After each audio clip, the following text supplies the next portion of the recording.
have made it. Happy draft day, Bengals fans. Stone Shields on hand for another edition of Bengals Breakdown. And coming up on today's show, our last video prior to Cincinnati making a selection at number 17 overall. Going to be breaking down 5 players that have gotten a lot of Bengals draft buzz over the last 24 hours. 5 names that we're going to be breaking down here on today's show. Some of these guys we've talked at great length about in the past. Some of these guys we haven't touched on much whatsoever. So make sure you stick around for the entirety of today's show, because I do believe all 5 guys are potential targets for Cincinnati at 17. Before we get into it, though, if you are ready for the draft to finally start, we've spent months and weeks talking about who the Bengals will take in the first round. If you are ready for it finally to get underway, help us out and like today's video for me right now. Hit that thumbs up icon. That should be everybody that watches this video, because I think at this point we are all a little bit exhausted when it comes to talking about these prospects, and we are ready to find out who will be in stripes for Cincinnati next season. So help us out. Hit that thumbs up icon. Something you should do for all of our videos here at Bengals Breakdown. We greatly appreciate it. I want to start out talking about Shemar Stewart here. He was a guy early on in this process we spent a lot of time talking about here on Bengals Breakdown. We've kind of, settled down on those talks a little bit. There's definitely some red flags when it comes to Shemar Stewart as a prospect.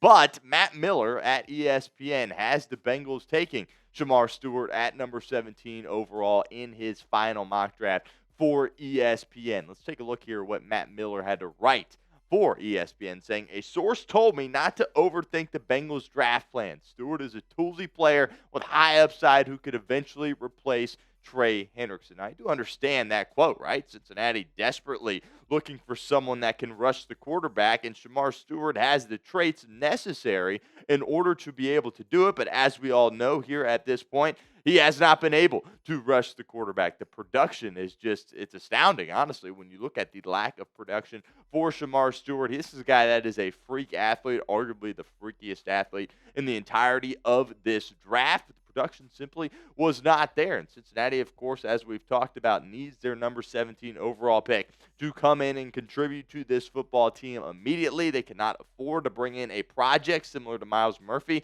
a couple of seasons ago. Have to hit this pick out of the park, and there's a lot of risk that comes with taking Shemar Stewart at number 17. Leads to the pin comment of today's show. Would you take Shemar Stewart in round 1? Are you all right with this selection from Matt Miller? If it happens later tonight, are you okay with it? Let me know what you guys think in the comments. Type Y for yes or N for no. And if that ad comes through on YouTube, that's totally fine. You can take advantage of it. You can ignore it. Get down in the comments. Let us know what you think. Next up here is Grey Zabel, interior offensive lineman for North Dakota State. Actually, he was able to play tackle for North Dakota State as well, but I think many people in the NFL view him as a guard or center, and his talks have really been heating up here in recent days. He's been skyrocketing up people's boards really ever since after the Senior Bowl and his showing that he had there. Lots of people rave about Grey Zabel and his abilities out there on the football field. This is what Peter Schrager, who now works for ESPN, had to say about Grey Zabel. He said, watch for Grey Zabel out of North Dakota State to suddenly be one of those guys that goes 15, 17, 18, 19, even if it's early 20s. He's looking at one of those, looked at as one of those maulers in a draft full of just meh. He is one of those guys they think the sky can be the limit. They, of course, meaning teams in front offices around the National Football League. And I do want to make note, Schrager didn't mock Zabel to Cincinnati, actually mocked Mike Green, but had Seattle taking Grey Zabel in the pick after him.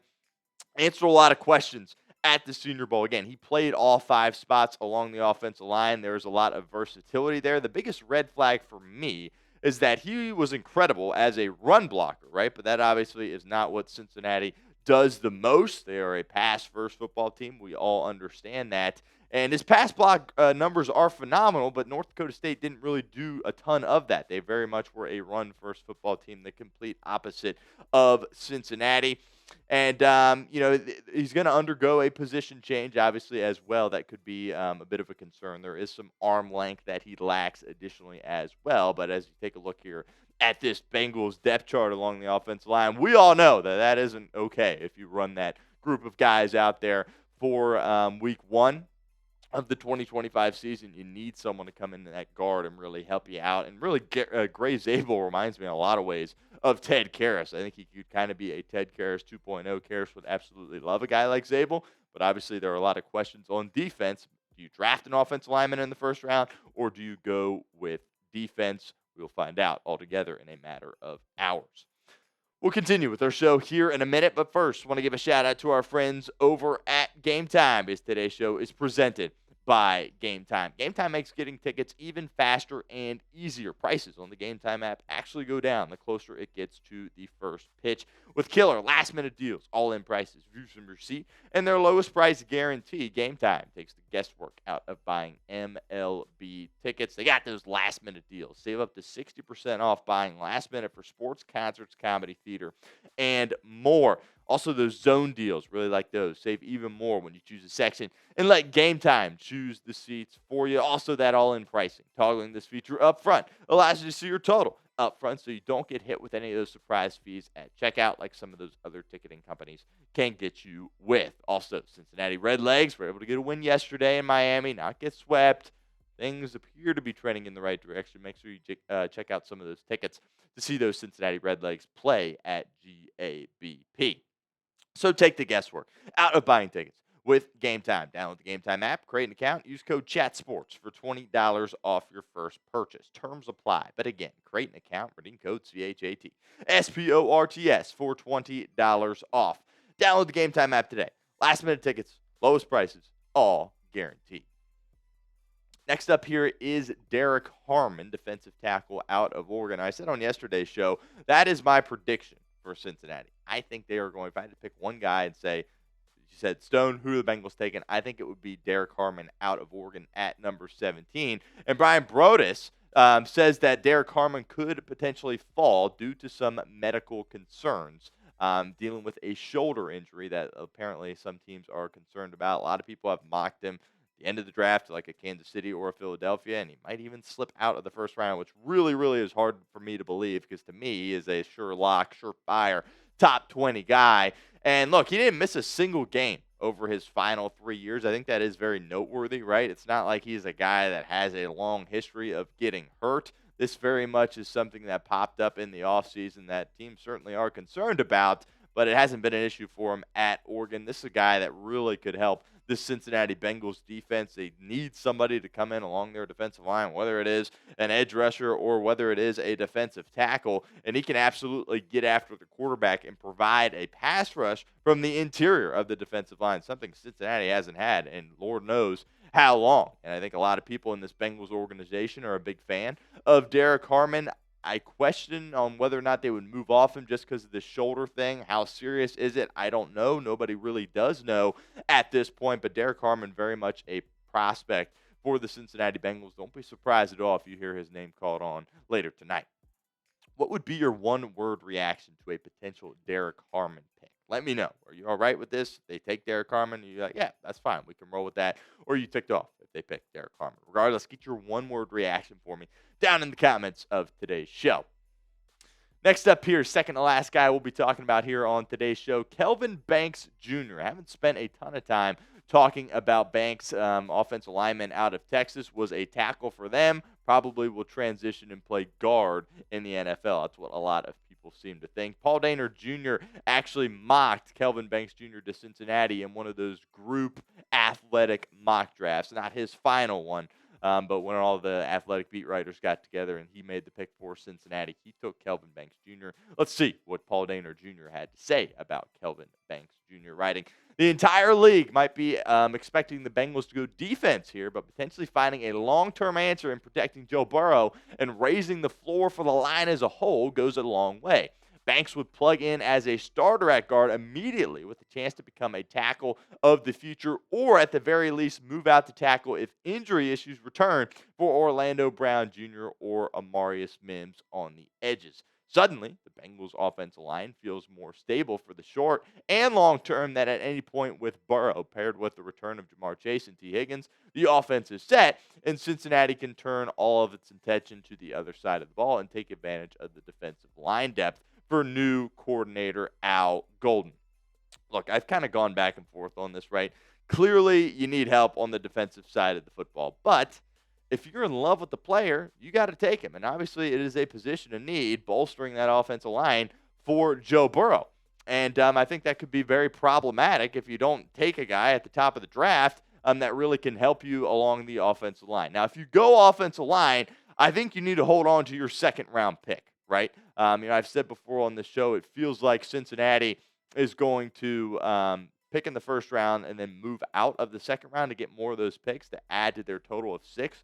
Right now, I think if you go offensive line, you have to hold on to that second round pick because you have to hit on the defensive player at that second round spot. So there is a lot of concern, I guess. It is a risk if you take an offensive lineman there and not address your defense again, something that you really didn't do a ton of this offseason as well. There's risk that comes with that because you really need a difference maker on defense. Now, if Duke Tobin, Zach Taylor, and company can do their job and find a guy that can contribute in the second round, then I'm here for it, right? But I think Kelvin Banks really could change the trajectory of their offensive line. I think it's appealing to take a guy like him. Now, I do want to make note, there's been some buzz over the recent hours about Banks perhaps going as early as number 6 to the Las Vegas Raiders. So he might not even be an option for you. When I look at Kelvin Banks, I see him as a guy that probably is about third, I would say, as far as the offensive line prospects go. I think I would certainly take Armand Membu and Will Campbell ahead of Kelvin Banks Jr. But shoot, if he's available for you there at 17 and you have him high on your board, you got to sit there and think about it if you're Zach Taylor, Duke Tobin, and company. Make sure you guys hit that sub button if you haven't done so already. We will have a video later tonight after Cincinnati makes their pick at 17. Don't miss out on that video. It'll be instant reaction and analysis. We'll have it for you right here on the channel. Hit that sub button for us, youtube.com/BengalsTV. Last guy we're going to be talking about here on today's show is Jadai Baron, corner out of Texas, a guy that actually was mocked to Cincinnati in our company-wide Chat Sports mock draft that was through a simulation because I was not able to make that selection. But Albert Breer, who I think out of all the people covering the NFL, Breer's right there at the top for me. He does a tremendous job, and really that's why we're kind of talking about it here. But he's got Jadai Baron going to the Cincinnati Bengals in his final mock draft. Let's take a look here what Breer had to write about Jadai Baron. He said, I think Pierce or Campbell would be a consideration for the Bengals. Zable should be too. But in the end, corner is a spot that'll be tougher to address later in the draft based on the makeup of this class. So Cincinnati pulls the trigger on the versatile Longhorn, who's a bit of a projection into new DC Al Golden's man-heavy scheme. Now, of the 5 guys that we just broke down, this is the only pick I would probably be a little bit upset about if Cincinnati ultimately makes this selection later tonight. Nothing against Jadai Baron. I think he's going to be a good corner in this league. But taking a look at where you're at from a cornerback perspective, you've taken corners early several times in the past couple of years. And have you done a great job with those picks? I don't know. I think a lot of it still needs to be determined as they get older and mature more and obviously play for Al Golden as his first year as the Bengals DC. But this to me doesn't move the needle at all, right? Bringing in an offensive lineman, yeah, you might not like the fact you didn't take defense. That moves the needle, right? That checks off a massive hole in your roster if you take an offensive lineman. Obviously, you take a defensive lineman, that moves the needle too. If you take another corner, I don't know. You got so much youth in that room already, and are you in a spot right now as an organization where you could bring in a rookie at corner and start him over one of these other guys? I really don't know. There's some length concerns when it comes to Jadai Baron, but he absolutely is a dog. He played several 3-year starter for Texas, played a ton of football, was incredible. Now, they kind of bracketed Jeremiah Smith in the playoff game against Ohio State, so it wasn't a situation where he went out there and locked down Jeremiah Smith, but I definitely like him more than Will Johnson at that corner spot. Again, I always say you want to take the player, not the position, but taking a corner in the first round, and when you have so much youth in that room and you haven't done a great job of drafting corners in the past, I wouldn't like this pick, to be honest, if Cincinnati makes it later tonight. Make sure you guys follow me over on Twitter. We will have that news on my Twitter page when it breaks tonight, so do not miss out. Give me a follow over on Twitter at StoneShields_.